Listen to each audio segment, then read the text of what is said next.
mana enwere asụsụ ndị anaghị asụ asụ na asụsụ ndị nke a na-asụ asụ, that is spoken language and unspoken language.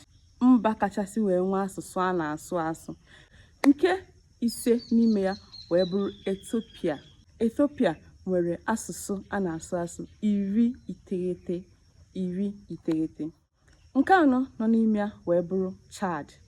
Chad nwere asụsụ a na-asụ asụ 120, ya bụ 120 spoken language.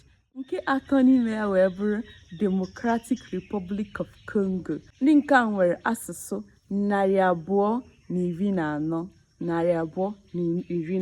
ha na-asụ na mba Democratic Republic of Congo. Ọzọ na-esote ya bụ nke abụọ wee bụrụ obodo Cameroon. Cameroon nwere asụsụ 215 asụsụ a na-asụ asụ, that is 250 languages, spoken languages. Nke mbụ isi afro kwaba okpu bụ obodo Nigeria. Obodo Nigeria ndị nke anọ a nwere asụsụ 512. Ịghọta ngwa kemisian.